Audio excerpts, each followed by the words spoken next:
কিছুক্ষণ আগেই আমরা বলছিলাম তুচ্ছ ঘটনাকে কেন্দ্র করে যে ঘটনা ঘটেছে ফরিদপুরের ভাঙা অঞ্চলটিতে সেইটার বিষয়ে বিস্তারিত তথ্যপত্রগুলো জানতে চাই আমরা। আমাদের সঙ্গে যুক্ত আছেন তরিকুল ইসলাম হিমেল তার মাধ্যমে। হিমেল, আসলে সেই জায়গার এখন বর্তমান পরিস্থিতি কি সেই বিষয়টি একটু প্রথমে জানাবেন, এবং পাশাপাশি কতজন আহত হয়েছেন সে বিষয়ে কোনো তথ্য পেয়েছেন কিনা?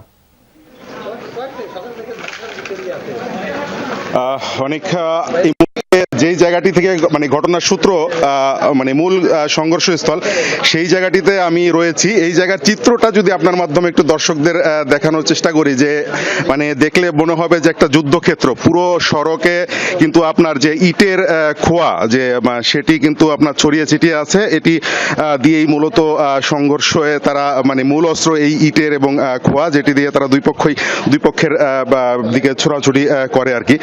যেটি হয়েছে মূলত যে ফরিদপুরের ভাঙ্গা উপজেলার হামিরদি ইউনিয়নের যে মনসুরাবাদ এলাকায়, সেখানে একটি ফুটবল খেলার আয়োজন করা হয়েছিল।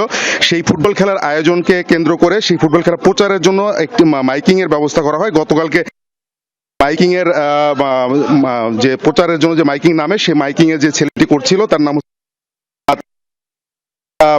কয়েকজনের যুবকের বাকবিতণ্ডা হয় এবং সেখানে হাতাহাতি ঘটনা ঘটে। সেই কিন্তু গতকাল সন্ধ্যায় এক দফা সংঘর্ষ হয়। সেই সংঘর্ষে কিন্তু প্রায় 4টি গ্রামের মানুষ অংশ নেয়।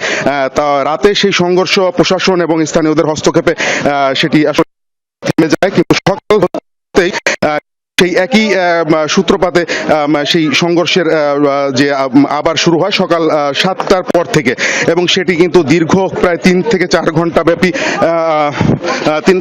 ঘন্টা ব্যাপী কিন্তু সেই সংঘর্ষ চলে। এবং যে স্থানীয় যে পুলিশ, সেই পুলিশ কিন্তু একাধিকবার চেষ্টা করে সেই সংঘর্ষ থামাতে ব্যর্থ হয়। পরবর্তীতে আমরা দেখেছি র্যাবের সদস্যরা এবং সেনাবাহিনীর সদস্যরা ঘটনাস্থলে এসে এই পরিস্থিতি নিয়ন্ত্রণে আনে। এখনের পরিস্থিতি পুরোপুরি আইন শৃঙ্খলা রক্ষাকারী বাহিনী নিয়ন্ত্রণে রয়েছে এবং সংঘর্ষ পুরোপুরি থেমে গিয়েছে। অনেক আমরা যেমনটা বুঝতে পেরেছি আসলে সংঘর্ষ থেমে গেছে, তবুও আপনি সতর্ক থাকবেন নিশ্চয়ই।